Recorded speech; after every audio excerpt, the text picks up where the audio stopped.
जिस बिंदु तक हम पहुंचे थे, हीरा परखे जोहरी, शब्द ही परखे साध, कबीरा परखे साध को, ताको मता आगाध।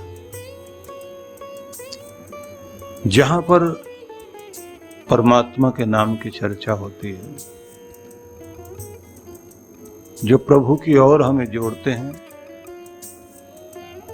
ऐसे सत्पुरुष का जो संग होता है,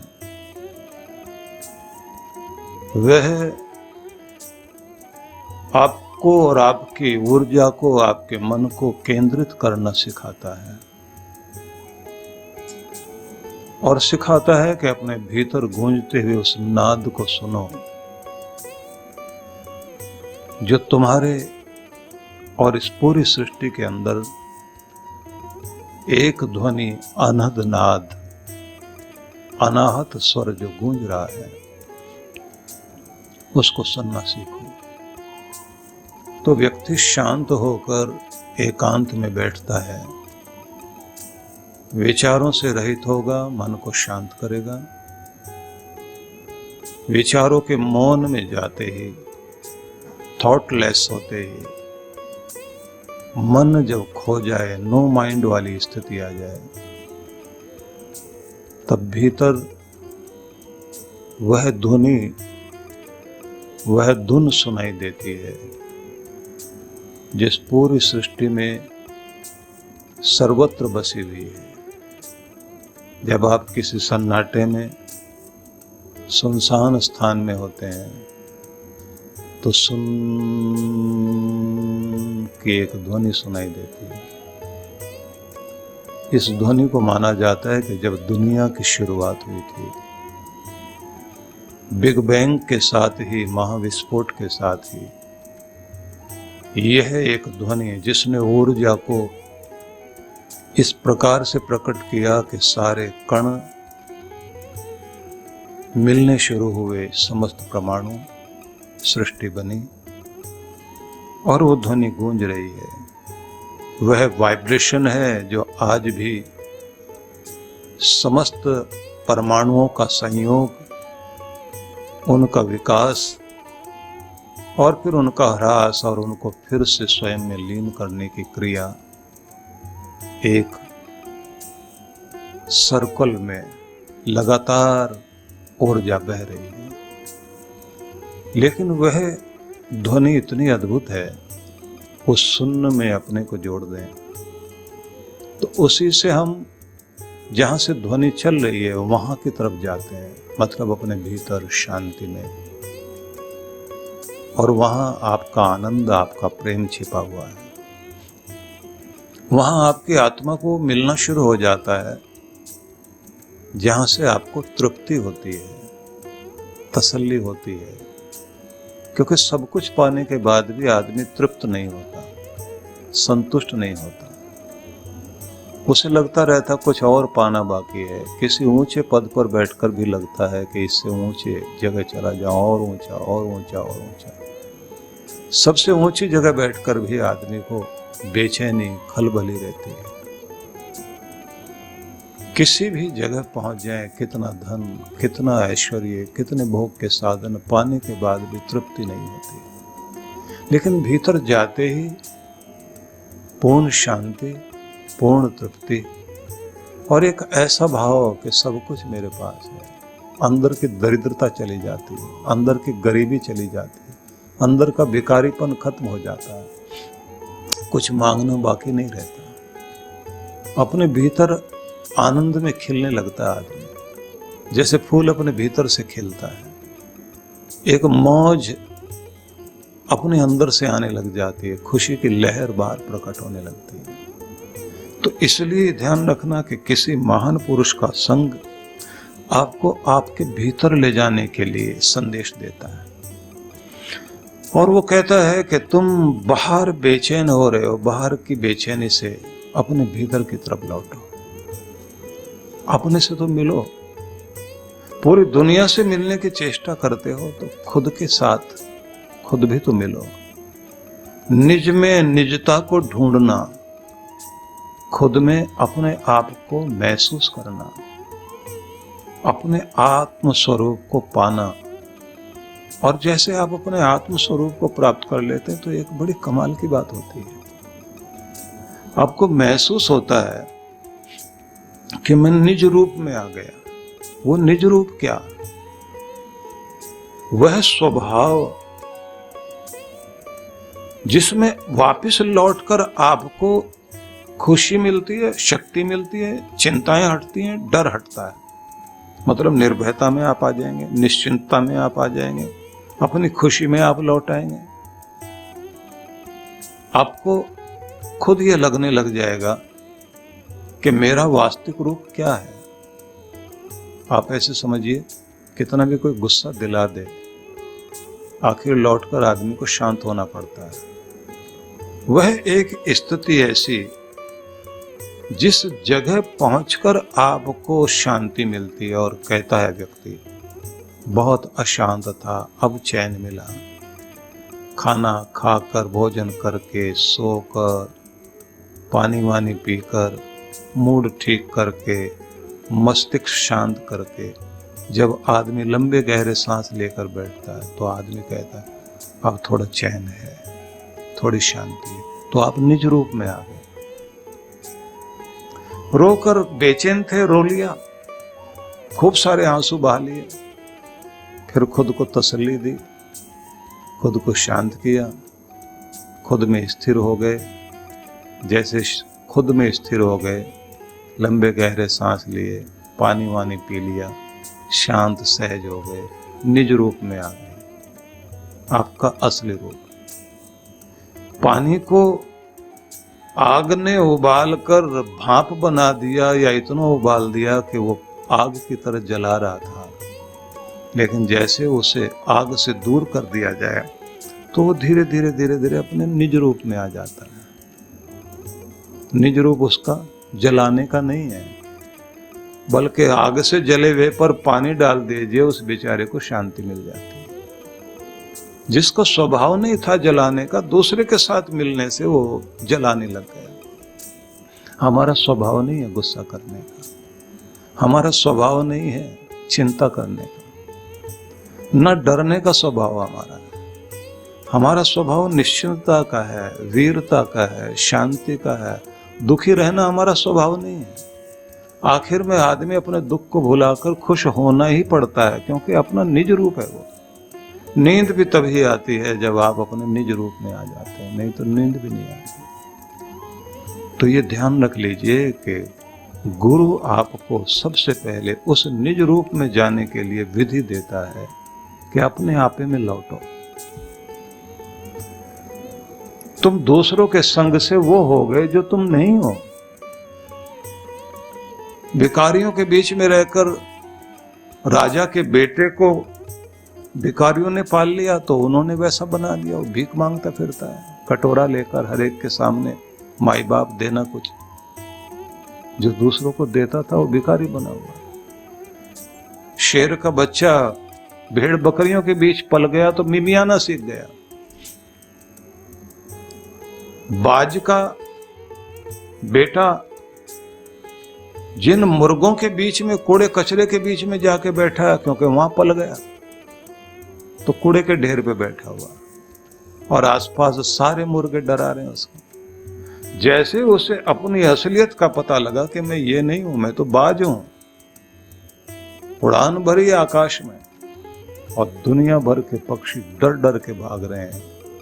दिखाई दिया कि उसका प्रभाव सामने आ गया। आप अपने निज रूप में आ जाओ तो जो आपको डरा रही थी चीजें, चिंता दे रही थी, सब खत्म हो जाएगी। इसी को कहते हैं योग को साधना, अपने योगीपन में आ जाना। इसको श्री कृष्ण कहते हैं तुम योगी बन जाओ। तो किसी संत का, महान पुरुष का संग जब जीवन में आता है तो फिर आपको शब्द की ओर ले जाता है। हीरा परखे जोहरी, जोहरी जो हीरे को परखता है, तो एक शिष्य को गुरु परखता है और परखने के साथ फिर क्या करता है? शब्द ही परखे साधु। साधु फिर गुरु परखना सिखाता है शब्द को, परमात्मा के शब्द को पकड़ना सीखो, सुन्न में सोना सीखो, अपने भीतर के नाद को सुनना सीखो। और जब आप उसको सुनने लग जाते हैं तो फिर यहाँ से साधुता, योगीपन शुरू होता है। लेकिन फिर यहीं तक नहीं, कबीरा परखे साध को, और कबीर कह रहे हैं कि फिर सदगुरु परीक्षा लेता है कि शब्द को तो परख लिया, तुम अपने ओंकार के नाद को अपने भीतर गूंजते हुए अनुभव कर रहे हो, लेकिन इतने में बात नहीं बनेगी। अब ये नाद आ कहां से रहा है, अब स्रोत को परखना सीखो। ओंकार की ध्वनि अंदर गुंजाते हुए फिर अपने अंदर सुनते हुए, बिना बोले अपने भीतर सुनिए, और जब अंदर धुन चलने लग जाए, अपने आप सुनाई देने लग जाए, कण कण में महसूस होने लग जाए, तो फिर वहां पहुंचो जहां से ये ध्वनि आ रही है, मतलब परमात्मा तक। तो इसलिए कहा गया है कि किसी योगी से बढ़कर कुछ नहीं। तपस्वी की तपस्या योग तक जाए, परमात्मा से मेल करा दे, तब तपस्वी अपने तप में सफल होगा। और ज्ञानिभ्योपि मतोधिक, ज्ञानियों में भी कहा गया है कि योगी ही श्रेष्ठ है, क्योंकि शास्त्र की चर्चा करने वाले तो मिल जाएंगे। उस चीज की जरूरत है कि ज्ञान वाला व्यक्ति ज्ञान योगी बन जाए, अपने ज्ञान के माध्यम से भगवान से जुड़ने वाला बन जाए। और आगे फिर कहा है कर्मी व्यश्चाधिको योगी, और जो सकाम कर्मी है उनसे भी योगी श्रेष्ठ है, क्योंकि अनुष्ठान में, यज्ञ में, दान पुण्य में तो लगे हुए हैं, लेकिन उस माध्यम से अपने आप को योग नहीं साधा, कर्म योगी नहीं बने, अपने आप को भगवान से नहीं जोड़ पाए। भगवान को यूज करना चाहते हैं, भगवान से लेना चाहते हैं, लेकिन बदले में देना कुछ नहीं चाह रहे। जब तक आप समर्पण नहीं करेंगे, अर्पण नहीं करेंगे, जब तक कुछ वहां देंगे नहीं, तो आप उसे केवल यूज कर लेना चाहते हैं, इस्तेमाल कर लेना चाहते हैं। भगवान हम तुम्हारे दरवाजे आए तो हमारे पास एक डिमांड लिस्ट है, अब उसको पूरी कर दीजिए। ये पूरी होगी तो फिर मैं कल एक और नई बना के लाऊंगा। बदले में और लालच देते हैं, चुन्नी भी, नारियल भी, प्रसाद भी, दिया भी जला देंगे आपके सामने, थोड़े से पैसे भी चढ़ा दिए। हम यूज कर लेना चाहते हैं। अर्पण की जब बात आती है तो अपना समय भी लगातार देने को तैयार नहीं, अपनी श्रद्धा जोड़ने को तैयार नहीं, नियम निभाने को तैयार नहीं, वफादारी निभाने को तैयार नहीं। सबसे पहले व्यक्ति को, चाहे वो ज्ञान योगी है, चाहे कर्म योगी है, चाहे वो तप योगी है, जपी हो, तपी हो, लेकिन सभी को योग से संबंध बनाना पड़ेगा, जिस विधि से भगवान से मिलना होता। और इसमें सबसे महत्वपूर्ण बात होती है वफादार बनना। इसी को बोलते हैं निष्ठा, कि ज्ञान निष्ठा है या कर्म निष्ठा है या योग निष्ठा है। तुम कितने वफादार हो, और वफादारी में सब कुछ दांव पर लगाना पड़ता है, कुछ भी अपना नहीं। जिसके प्रति वफादार हो गए, जिंदगी दांव पर लगाने को तैयार हो जाए आदमी। जो दांव पर लगाने को तैयार हो जाए तो उनके लिए समझ लीजिए सब कुछ मिलता है। इसलिए कहा गया है कि वो वफादार अपने देश के प्रति, मानवता के प्रति। ये जिनके वेदों में संदेश दिया गया, ये वा सहस्र दक्षिणा तास्य देवापि गच्छता, बहुत कमाया पर जग हित के लिए अपना भला किया, अपने परिवार का भला किया, लेकिन मानवता के लिए, समाज के कल्याण के लिए व्यक्ति लगा रहा है। वो जो अर्पण करना है उस धन से व्यक्ति केवल इतना ही लाभ ले सकता था कि कुछ लोगों को लाभ दे दिया और उसके पुण्य से आप अपना स्वर्ग का सुख भोग लो। लेकिन यदि किसी ने अपने उस त्याग को प्रभु से जोड़ दिया तो वो जो धन है उसका वो योग वाला कार्य करेगा, भगवान से मिलेगा। अपने तन का बलिदान करने वाले लोग, उन्हें कहा गया कि एक तो वे हैं जो स्वर्ग को जीतते हैं, एक वे हैं जो मुक्त हो जाते हैं। ये युध्यन्ते प्रदनेषु शूरासो ये तनु त्यजः। वेदों में ऐसा कहा है, जो युद्ध में लड़ रहे हैं और अपने तन का भी बलिदान कर देते हैं, तो ऐसे जो शूरवीर लोग हैं, जान की बाजी लगाते हैं, ऐसे लोगों के कारण जहां देश बचता है, मानवता बचती है, सुरक्षा रहती है, राजवंश हो या फिर किसी देश की व्यवस्था हो, ये उन पर टिकी होती है कि वहां वफादार लोग कितने हैं, देशभक्त कितने हैं, राष्ट्रभक्त कितने हैं, गुरु भक्त हो या देशभक्त हो, मातृभक्त हो, पितृभक्त हो या धर्म के प्रति धर्मनिष्ठ व्यक्ति हो, तो वो धर्मवीर, दानवीर, धर्मवीर, कर्मवीर, शूरवीर, इन सबको कहा गया कि महागति के अधिकारी ये होते हैं। किसी को वीर गति मिल रही है, किसी को ब्रह्म गति मिल रही है, किसी को सदगति मिल रही है।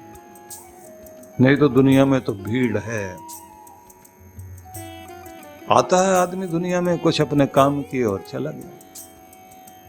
लेकिन आप जरा सोच के देखिए कि जिन लोगों ने अपनी निष्ठा को चरम तक पहुंचा दिया, चाहे भक्ति में पहुंचाया, भगवान के प्रति, धर्म के प्रति, कर्तव्य के प्रति, लोग कहते हैं ना कर्तव्य निष्ठ है ये, शपथ लेते हैं, पुलिस में जा रहे हैं तो एडमिशन दिया गया, ट्रेनिंग हो रही है तो शपथ दी जाती है, डॉक्टर बन गया तो शपथ दी जाती है निष्ठा की। तब आदमी अपना सुख नहीं देखेगा, रात में अपनी नींद तोड़ करके भी मरीज को बचाने के लिए जाएगा। पुलिस वाले हैं, आर्मी मैन है, और अगर कोई मंत्री भी बनता है तो उसको भी पहले शपथ ग्रहण कराई जाती है। हाई कोर्ट में, सुप्रीम कोर्ट में जजी जाते हैं, ओथ दिलवाए जाते हैं निष्ठा की। ये वफादारी, ये देश को बचाती, मानवता को बचाती है। और ईश्वर को पाना है और भगवान के हो जाना चाहते हो तो भाई ये निष्ठा चाहिए। जब ये निष्ठा में कमी आती है तो कुछ नहीं बचता।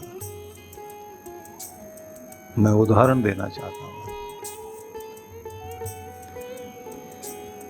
राजस्थान के गौरवपूर्ण इतिहास में ऐसे कुछ उदाहरण मिलते हैं। आपने नाम सुना होगा पन्ना धाय का। एक महिला जिसने अपने बेटे को बलिदान कर दिया था, क्योंकि अपने देश में ऐसी परंपरा रही है कि युद्ध की भूमि में लड़ने के लिए वीर सिपाही जाने लगा है तो उसकी कमर में तलवार बांधने का काम और उसको तिलक लगाने का काम पहले उसकी पत्नी करती है, और मुस्कुराते हुए भेजती है, पूरा श्रृंगार करके तिलक लगाकर कहती है कि मैं बहुत सौभाग्यशाली हूं, एक वीर की पत्नी हूं। जो कहते ना जननी जने तो भक्त जन या दाता या शूर, नहीं तो जननी बांझ रहे काहे गंवावे नूर। वही जननी जननी है जिसका बेटा या तो दानवीर बने, धर्मवीर बने, कर्मवीर बने। राणा सांगा राजस्थान के इतिहास में एक बहुत बड़ा नाम है,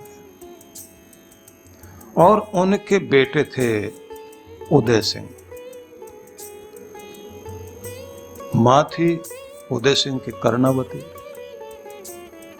जिसने अपना आत्म बलिदान, सामूहिक आत्म बलिदान किया था।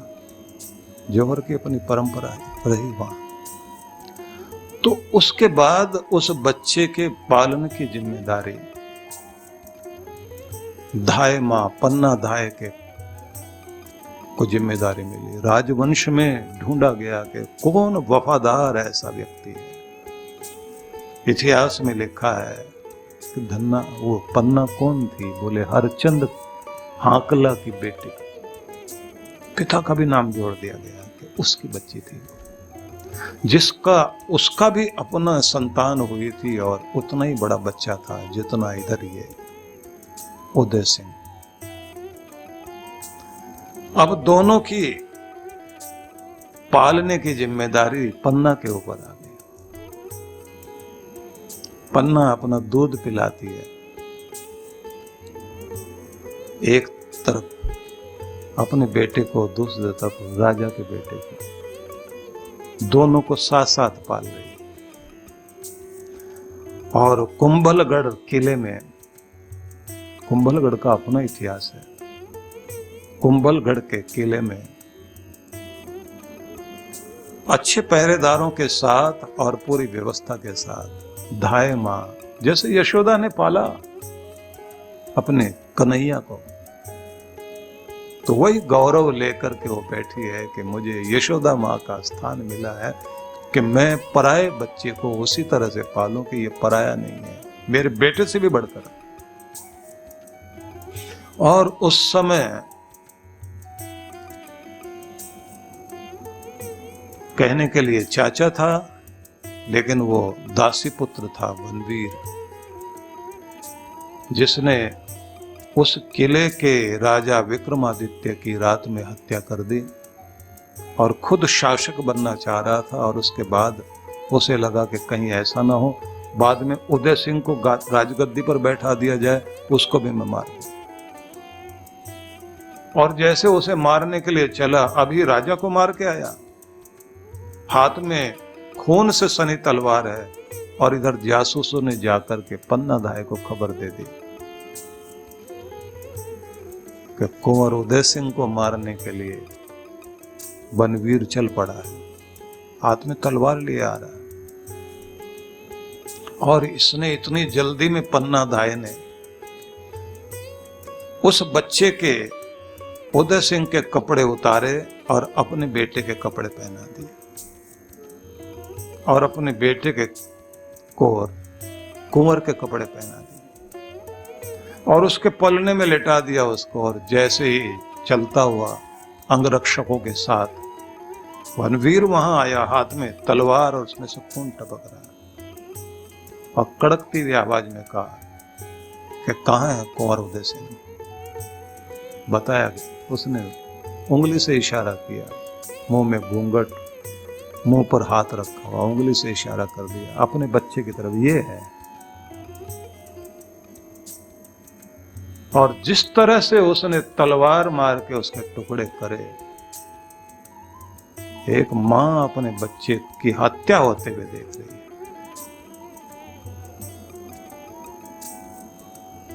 और मारकर सबको डराकर वो निकल गए। और इधर इसने, जब ये बनवीर आया था उससे पहले ही उस बच्चे को, कुंवर उदय सिंह को, एक टोकरी में रख कर के ऊपर झूठी पत्तलें रखकर अपने सबसे विश्वस्त वफादार सेवक के हाथ में टोकरी दी और कहा, राजवंश, राणा सांगा की वंश को, वंशज को सुरक्षित रखने का दायित्व हमारा, वफादारी की परीक्षा है, जान पर खेलना पड़ेगा लेकिन राजवंश को बचाना है। इन्हीं के कारण ये हमारा झंडा ऊंचा है, हमारी मिट्टी सुरक्षित है, जाओ लेकर के जाओ। सेवक लेके चला गया और इधर बनवीर आया और जब पूछा कि कहाँ है कुंवर उदय सिंह, तो उसने इशारा कर दिया अपने बेटे की तरफ और उसने उसके टुकड़े कर दिए। राजस्थान की धरती पर बहुत गीत गाए जाते हैं, क्योंकि वफादारी जिनके भी खून में होती है, जिनको वफादारी निभानी आती है, उनका तो स्वागत देवता भी करते हैं। पन्नाधाई मां से निकलकर अपने उस मरे हुए बच्चे को लेकर कैसे उसका संस्कार किया, निकल के गई वहां से, फिर उस बच्चे को लिया और लेकर के भटकती रही न जाने कहां कहां। बड़ी लंबी कहानी है और सार में मैं बता देता हूं कि बाद में फिर उस बच्चे को एक किले के किलेदार का भांजा बता करके पाला गया और 1542 में जाकर फिर उसको राजगद्दी दी गई। लेकिन राजस्थान में जो कुछ लिखा, पंक्तियां मैं देखता हूं तो आश्चर्य होता है। लिखने वालों ने लिखा, सत्यनारायण गोयनका ने बड़ी लंबी कविता लिखी थी कि जब से धरती पर मां जन्मी और जब से मां ने बेटे जन्मे, ऐसी मिसाल कुर्बानी की देखी न गई जनजीवन में। तू पुण्यमयी, तू धर्ममयी, तू त्याग तपस्या की देवी, धरती के सब हीरे पन्ने तुझ पर वारे पन्ना देवी। तू भारत की सच्ची नारी, बलिदान चढ़ाना सिखा गई। तू स्वामी धर्म देश पर हृदय लुटाना सीख गई। धन्य है पन्ना दाई। वफादारी ये होती। और ऐसे वफादार लोगों ने देश को बचाया, धर्म को बचाया, मानवता को बचाया। और उन्हीं के लिए कहा जाता है कि उनके लिए रथ आया करते हैं स्वर्ग से, देवता उनका स्वागत करते हैं। नहीं तो ऐसे लोग जो दो दो पैसे में बिक जाते हैं, ईमान बिक जाता है, जिनकी निष्ठा बिक जाती है, ऐसे कुछ जिन्होंने अपनी निष्ठा बेच दी, उन्होंने भारत को गुलाम बनाने में उनकी भूमिका बड़ी खतरनाक रहेगी। चाहे वो मीर जाफर हो, चाहे जयचंद की भूमिका हो। बहुत गद्दार, इसलिए माना जाता है कि गद्दार से बढ़कर, विश्वासघाती से बढ़कर दुनिया में कोई पाप नहीं और वफादारी से बढ़कर दुनिया में कोई पुण्य नहीं। इसलिए मैं ये कहना चाहता हूं कि जो वफादार बनकर परमात्मा के, चाहे वो ज्ञान योग के माध्यम से ईश्वर की तरफ चलने लगे हैं, चाहे तपस्या के माध्यम से चलने लगे हैं। आप जरा सोच के देखिए, अपने पिता की सेवा करते करते पुंडलीक ने उस वफादारी को जिस तरह से निभाया कि कृष्ण दर्शन हुए और एक तीर्थ बन गया। पंढरपुर एक तीर्थ बन गया। मैं निवेदन करना चाहता हूं, आप जहां बैठेंगे आप अपनी वफादारी निभा करके देखिए, क्या चमत्कार नहीं होंगे। दोगलापन आपको कुछ भी नहीं देता, कभी भी कुछ नहीं देता, ना यहां के ना वहां के। इसलिए कहते हैं एक निष्ठ हो जाओ, एक की निष्ठा, एक की वफादारी, एक के प्रति कुर्बान होने वाले बन जाओ, अपने धर्म के लिए, अपने झंडे के लिए। कुंभलगढ़ के किले के लिए कहानी कही जाती है, अद्भुत कहानियां राजस्थानी वीर बलिदानियों की। लेकिन मैं आपको फिर वहीं ले जाना चाहता हूं कि अगर आप अपने योग को, अपनी भक्ति को साधना चाहते हैं और किसी शिखर पर अपने आप को देखना चाहते हैं, किसी ऊंचाई को छूने की इच्छा हो, जिंदगी साधारण व्यक्ति की हो और उसे असाधारण खास बनाने की इच्छा हो, तो बस एक ही चीज पकड़ लेना, ईश्वर निष्ठ होना, गुरु निष्ठ होना, राष्ट्र निष्ठ होना, गुरु का वफादार, भगवान का वफादार, धर्म का वफादार, अपने राष्ट्र का वफादार। वफादारी को सीख जाओ। जिस दरवाजे पर कोई कुत्ते का बच्चा आंख खोले और वहां उसको पहला टुकड़ा मिले, भले ही कितना भी उसको सताओ, वो उस दरवाजे को नहीं छोड़ता, उस दरवाजे के सामने बैठा रहेगा, सिर्फ एक टुकड़े के कारण। वफादारी निभाएगा, चौकीदारी करेगा, उस घर के आसपास वहीं रहेंगे, छोड़ेंगे नहीं उस दरवाजे। तो एक जानवर में भी ये निष्ठा है कि किसी ने हमको टुकड़ा दिया है रोटी का, अब मेरा फर्ज है इस दरवाजे पर अनजाना आदमी नहीं जाना चाहिए। अनजाना देखेगा भौंकेगा जरूर। हम निष्ठा भूल गए, वफादारी भूल गए, और उसी का परिणाम है अपना अभागापन हम अपने जीवन में लेकर बैठ गए।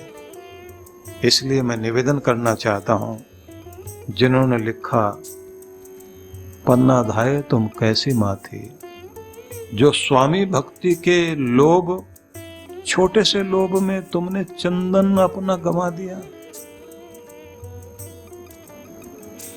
चांदनी रात में झील के पानी पर देखा जा सकता है किले का प्रतिबिंब, वह झील नहीं तुम्हारे आंसू हैं जिनका इतिहास में कोई जिक्र नहीं, पर तारे जब भी चमकते हैं तेरा ही गुणगान करते हैं। आकाश से चांदनी धरती पर आती है तो तेरे लिए ही वह चांदनी चमकती है। तू महान थी पन्ना धाये, बड़ी कविता लिखी गई, बड़े गीत गाए गए। हम लोग छोटे थे तो स्कूल में पन्ना धाये की कहानी लिखी गई थी।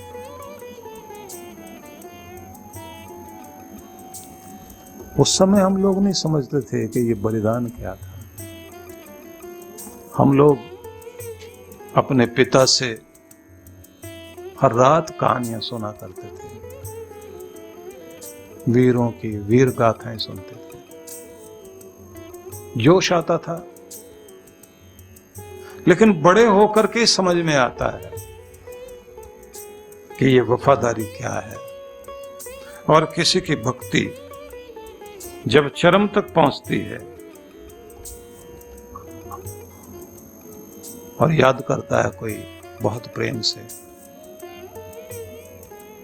तो अपने धाम से राम हो, कृष्ण हो, देवता हो, अपना नूर, अपना प्रकाश फैलाते हुए उनके सामने दर्शन देते हैं। इसलिए मैं ये निवेदन करूंगा, अपने उस श्रद्धा को, भक्ति को, प्रेम को बढ़ाइए।